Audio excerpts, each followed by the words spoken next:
part aussi avec des instruments pour se guider, un chronomètre, un théodolite, une boussole, qu'il prend d'ailleurs soigneusement dans un panier pour qu'elle ne soit pas du tout chahutée sur la dos d'éléphant. Yersin fait une expédition donc, scientifique envoyée par le gouverneur général d'Indochine. Donc, le but du voyage, donc, d'étudier un projet de route partant de Saigon pour pénétrer en pays Moy.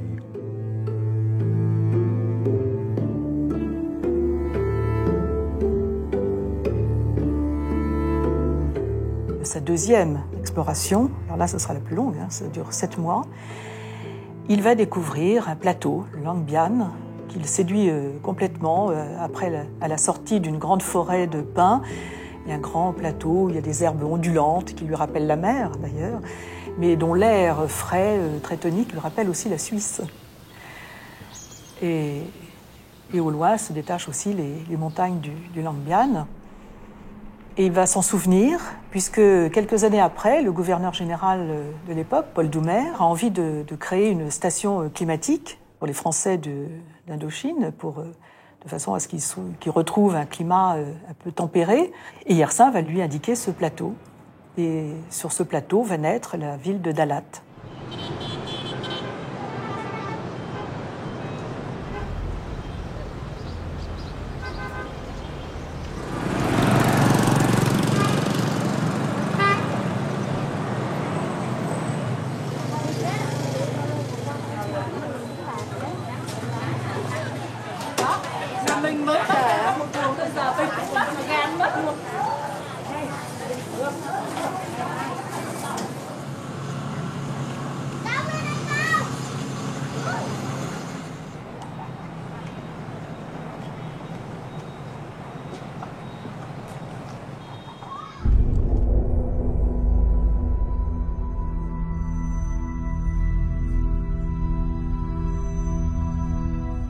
La peste, il faut savoir que depuis le début de l'humanité, c'était une terreur pour les gens.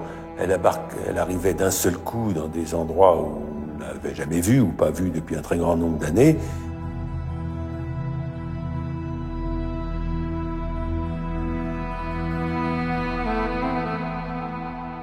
Et puis elle se répandait comme la poudre et les gens mouraient. Alors, la peste qu'on connaît le plus dans nos pays, la plus célèbre, c'était la peste noire dans les années 1300, 14e siècle, où là, entre le tiers et la moitié de la population européenne est morte de la peste. Donc c'était quelque chose d'épouvantable.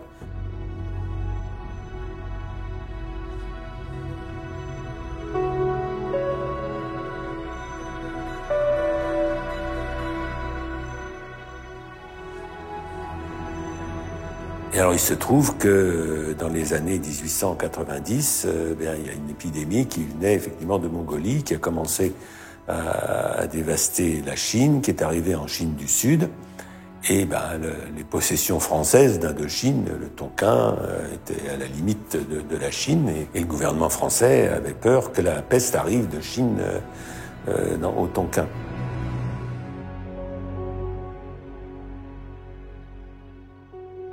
Alors il savait qu'il y avait un élève de Pasteur qui était sur place, donc Yersin, et il a été décidé qu'il fallait envoyer cet élève de Pasteur sur place pour essayer de voir quelle était la cause, parce qu'à l'époque on ne savait pas encore que c'était dû à un microbe. D'abord, on lui dit il faut aller au Yunnan, le sud de la Chine, et puis finalement il réfléchit bien, il dit non, c'est à Hong Kong que ça se passe, là, vraiment l'épidémie est à son plus fort.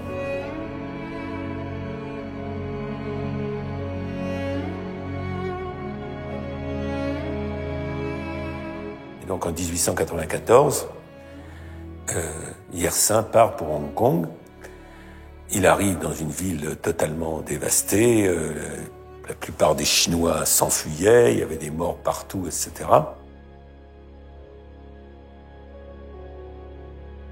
Yersin arrive en tant que Français à Hong Kong. Les Anglais sont un peu vexés parce qu'ils n'ont pas de délégué britannique pour faire de la recherche sur la peste. Donc, il se dit qu'il va essayer de trouver le microbe. Mais il n'était pas tout seul. Il y avait déjà sur place une équipe japonaise qui était dirigée par Kitasato. Kitasato, qui avait été initialement fait ses travaux sur les toxines chez Koch, était revenu au Japon. Et là, il avait été envoyé par son gouvernement à Hong Kong pour essayer de trouver le microbe de la peste.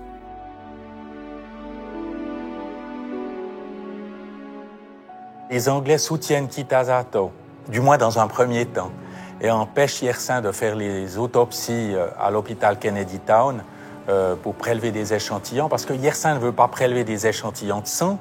Yersin s'est rendu compte qu'il n'y avait pas de bacille de la peste dans les échantillons de sang. Yersin veut prélever du pus sur les bubons des pestiférés. En me promenant dans les rues des quartiers infectés, je remarque beaucoup de rats morts qui gisent sur le sol. Un grand nombre de maisons sont fermées, peu de monde dehors. De temps en temps, on croise une civière portée par 2 Chinois. C'est un nouveau malade qu'on transporte à l'hôpital. J'ai même vu le matin de bonne heure des cadavres de pestiférés gisant au milieu de la rue. Je n'ai guère à me louer de ces Japonais qui ont au début fait tout leur possible pour m'empêcher de travailler et qui ensuite se sont appropriés le peu que j'avais trouvé. Ce sont des gens peu scrupuleux, de vrais Asiatiques. D'ailleurs, les médecins anglais n'ont pas été non plus des plus aimables. Enfin, cela ne m'a pas empêché de faire mon petit travail, ce qui est le point essentiel. Yersin n'a pas d'autre solution que de s'installer dans une paillote en dehors de l'hôpital Kennedy Town et de soudoyer les croque-morts pour pouvoir, juste avant l'ensevelissement des morts, faire ses prélèvements de pus dans les bubons. Et dans cette paillote, à la fois il dormait et il faisait ses expériences, genre de choses qu'on ne ferait pas tout à fait aujourd'hui, manipuler le bacille de la peste et dormir à côté. Kitasato, dans sa manière de procéder, n'avait pas fait les bons choix dès le départ, alors que Yersin tout de suite avait constaté que le bacille de la peste ne se trouvait pas dans le sang. Il devait donc se trouver à un autre endroit. Et Yersin s'est tout de suite dirigé sur la lésion principale de la peste bubonique, c'est-à-dire le bubon inguinal avec son contenu de pus. Et c'est ce qui a expliqué en fait l'avancée rapide de Yersin et le succès de son travail. Les morts, avant d'être enterrés au cimetière, sont déposés pendant 1 heure ou 2 dans une sorte de cave. Ils sont déjà dans leur cercueil. J'enlève un peu la chaux pour découvrir la région crurale. Le bubon est bien net. Je l'enlève en moins d'1 minute et je monte à mon laboratoire. Je fais rapidement une préparation et la mets sous le microscope. Au premier coup d'œil, je reconnais une véritable purée de microbes, tous semblables. Ce sont là de très petits bâtonnets, trapus, à extrémités arrondies et assez mal colorés. Alexandre Yersin disposait d'un microscope. Donc il a très rapidement mis en évidence les petits bâtonnets à bout arrondi et colorés caractéristiques de la peste. Mais Yersin n'avait pas d'étuve pour pouvoir incuber ces cultures à la température du corps, à 37 degrés, contrairement à l'équipe japonaise de l'hôpital Kennedy Town. Mais Yersin a eu de la chance parce que le bacille de la peste pousse mieux à température ambiante que dans les cuves. Et il a pu, en 1 semaine, isoler le bacille de la peste, qui est son grand titre de gloire après son travail avec Roux sur la diphtérie.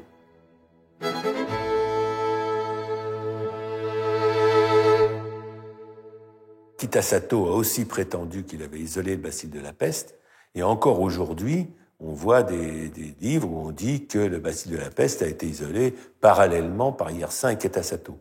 Mais en fait, il y a des écrits très clairs qui montrent que le bacille qui a été isolé par Kitasato, ça n'était pas le bacille de la peste. En fait, c'était le pneumocoque. Et souvent, les gens qui attrapent la peste attrapent en plus le pneumocoque. Donc, Kitasato s'était trompé, et c'est vraiment Yersin qui a découvert le bacille de la peste. Et c'est pour ça qu'on appelle la bactérie aujourd'hui Yersinia pestis. Ça a été reconnu seulement dans les années 1940 que c'était vraiment lui le découvreur du bacille de la peste.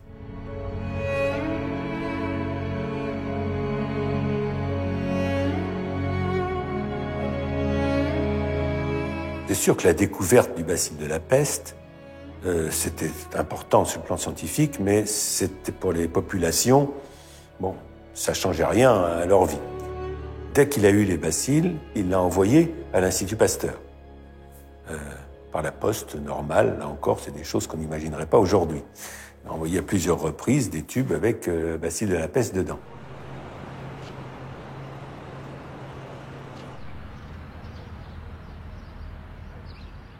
Quand le bacille est arrivé à l'Institut Pasteur, on a commencé à essayer de faire un sérum anti-peste. Et en fait, les gens ici, Roux en particulier, ont fait une inoculation de bactéries vivantes à un cheval qui a été assez secoué. Il aurait pu mourir, il a beaucoup maigri, etc. Mais il s'en est sorti et il a fait un sérum anti-pesteux qui s'est révélé être excellent.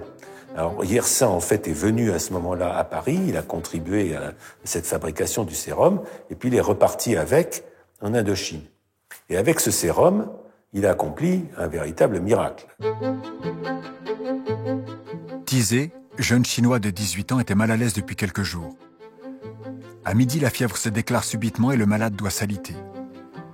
Le jeune Chinois est somnolent. La fièvre est forte, la langue chargée. Dans l'aine droite existe un empattement très douloureux au toucher. Nous avons bien devant nous un cas de peste confirmé et la violence des premiers symptômes peut le faire classer parmi les cas graves. Je pratique une injection de 10 ml de sérum. De 9h à minuit, aucun changement. La fièvre est toujours très forte et il y a un peu de diarrhée. À partir de minuit, le malade devient plus calme et à 6h du matin, celui-ci se réveille et dit qu'il se sent guéri. La fièvre, en effet, est complètement tombée. La guérison est si rapide que si plusieurs personnes autorisées n'avaient comme moi vu le patient la veille, j'en arriverais presque à douter d'avoir traité un véritable cas de peste. Et c'était vraiment un miracle, vous savez, comme Lazare, lève-toi, bon, Tizé, lève-toi, Tizé. Donc ça a été miraculeux. Il a pu le faire ensuite sur plusieurs autres personnes qui avaient la peste. Et ça, c'est une chose qui a quand même beaucoup frappé les esprits. C'était un véritable Dieu qui était capable de sauver des pestiférés.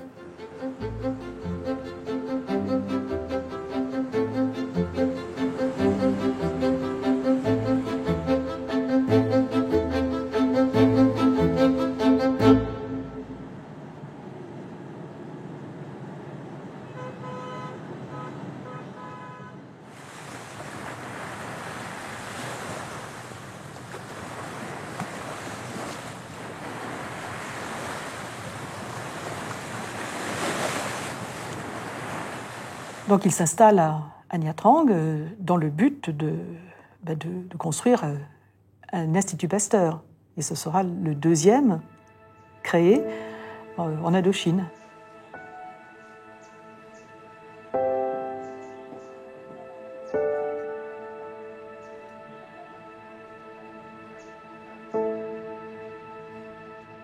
Donc lui, il va s'occuper des maladies animales, essentiellement, de leur pathologie, de leur traitement. Et donc il a besoin d'animaux, évidemment, pour cela. Donc il va se faire éleveur. Pour nourrir ces animaux, il faut des pâturages. Donc il va se faire, là, cette fois, agriculteur, planteur. Il va trouver un terrain, une vingtaine de kilomètres de Nha Trang, à Sui Gao, où il va défricher et mettre ses animaux en pâture. Il reviendra à Nha Trang pour lui-même commencer une production de sérum antipestique selon le schéma élaboré à Paris. Il lui faudra pour cela des chevaux qui seront immunisés avec le bacille de la peste et puis des chevaux qui ensuite seront saignés pour fournir le sang puis l'antisérum contre la peste.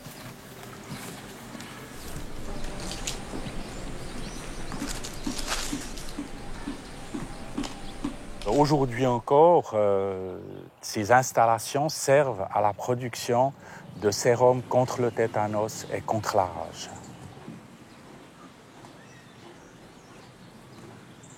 En 1894, lorsque Yersin découvre l'agent de la peste, cette maladie est encore très répandue dans le monde, notamment dans le monde asiatique, non seulement en Chine, au Vietnam, mais aussi en Inde. Et à partir de ce moment-là, les besoins en antisérum explosent. Et il faut donc répondre aux besoins en créant des installations de grande envergure propres à pouvoir garantir la production de grandes quantités d'antisérum.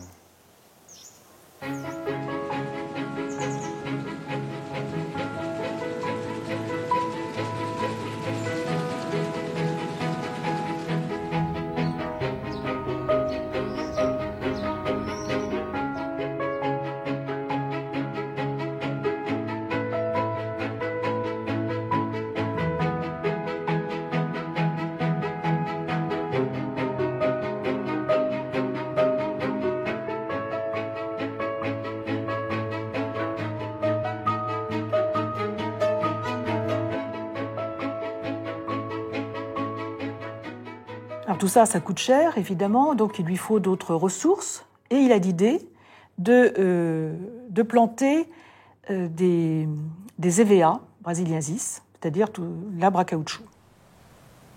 Curieux de tout, il avait repéré qu'il y avait des arbres à caoutchouc en Malaisie. Il en rapporte des graines, il sème et il va trouver une ressource majeure pour son institut, c'est-à-dire le latex.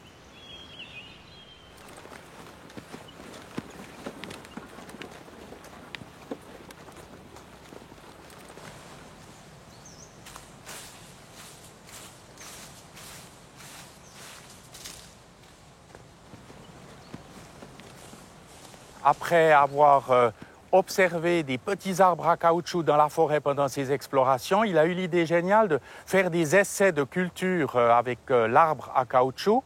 Et ces essais ont bien réussi, de sorte que les arbres qu'il avait plantés en 1897 ont permis une première livraison de latex à Michelin en 1905, 1,316 kg exactement, pour une valeur de 28 francs 50 français de l'époque.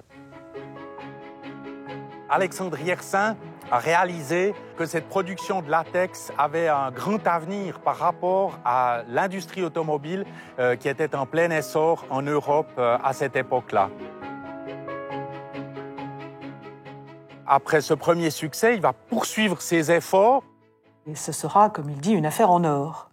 Et c'est grâce à Yersin, on ne le sait pas, mais c'est Yersin qui a vraiment introduit l'arbre caoutchouc en Indochine, qui a été aussi la grande richesse des coloniaux français.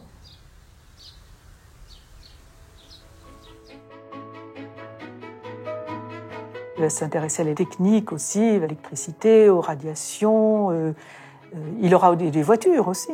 Ce seront les premières voitures, une Serpollet 5 chevaux notamment, qui va rouler dans les rues de Saigon et de Nha Trang, à la grande stupéfaction des habitants, des autochtones.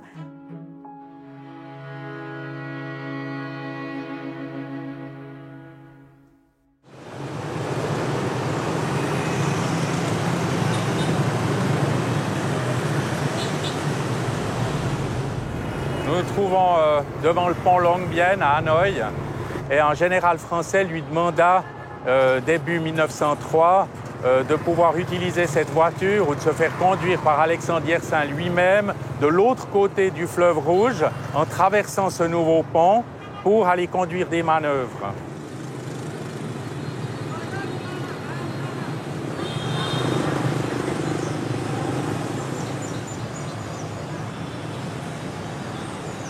Et puis, toujours cette passion aussi pour toutes les techniques récentes, modernes. Il va se passionner pour la météorologie, qui lui sert aussi pour ses plantations. Il va se passionner pour l'astronomie, à tel point qu'il va commander chez Zeiss une lunette astronomique. Il va surmonter sa maison d'un toit, d'un observatoire. Il se passionne pour l'agronomie tropicale. Ça le captive complètement. Il va planter beaucoup de plantes, notamment pour leurs vertus thérapeutiques, médicinales. Et puis, il va ouvrir également une autre station dans la montagne, sur le Homba, à 1500 mètres d'altitude. Et là, il va commencer à y planter aussi un autre arbre, une autre espèce, qui est l'arbre à quinquina.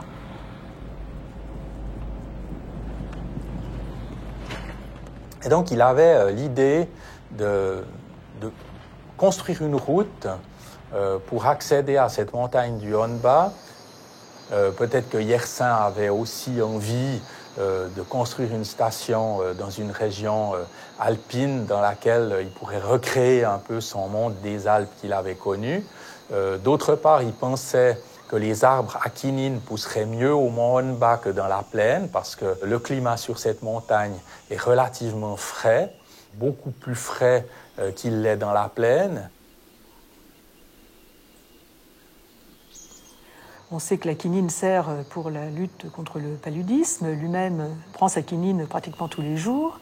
Enfin, sa ténacité aussi lui permet de récolter dès 1928 donc une bonne production de quinine, à tel point que pendant la Deuxième Guerre mondiale, eh bien, l'Indochine sera complètement indépendante sur le plan de cette production de quinine.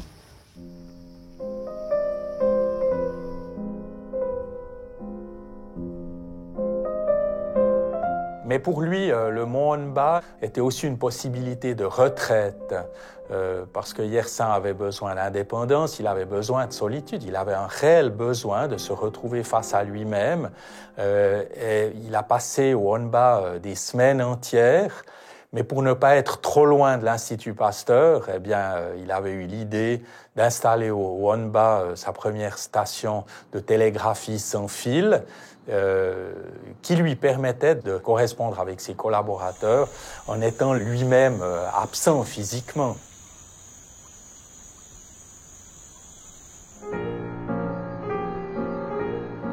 « 18 février 1905.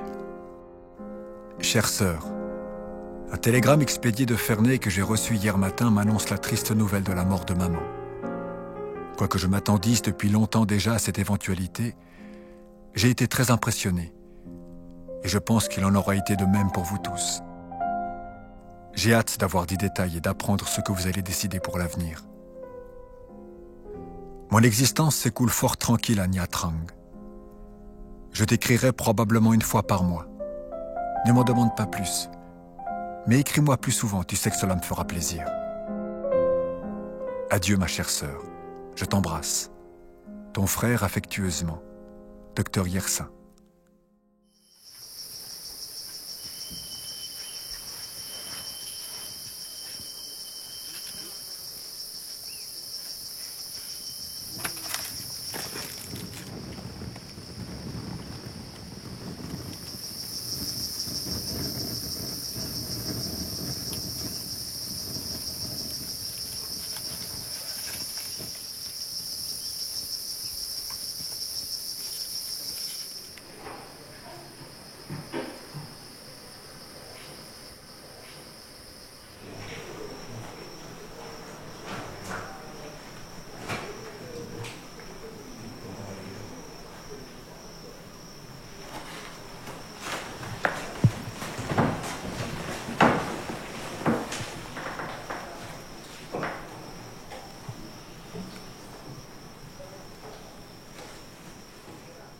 Yersin c'est un solitaire.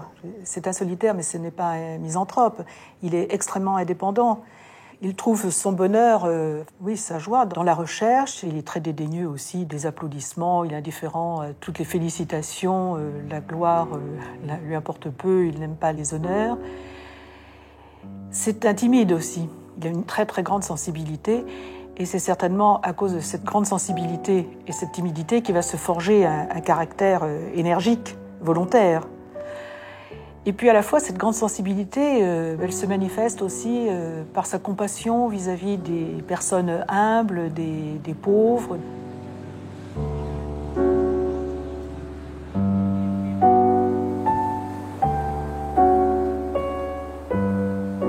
Après, tout le reste de sa vie, il est à Nha Trang, qui est ce petit port de pêche. Il a des relations très étroites avec les pêcheurs qui partent le soir et qui vont pêcher toute la nuit, qui reviennent au petit matin. Et à la fin de sa vie, il relevait les hauteurs des marées, il surveillait les typhons, il donnait des signaux optiques aux pêcheurs en disant « Non, non, ce soir, vous ne partez pas, c'est trop dangereux, demain, le vent va souffler trop fort ».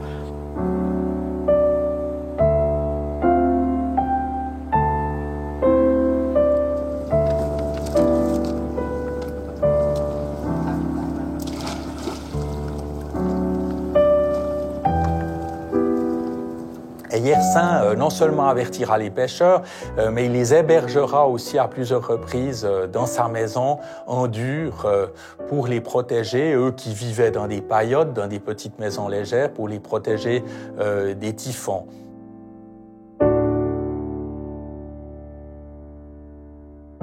Donc on retrouve chez lui cette combinaison entre un intérêt universel quasiment pour les questions scientifiques et une bonté très profonde et innée pour l'être humain qui a besoin d'être aidé, qui a besoin de soutien.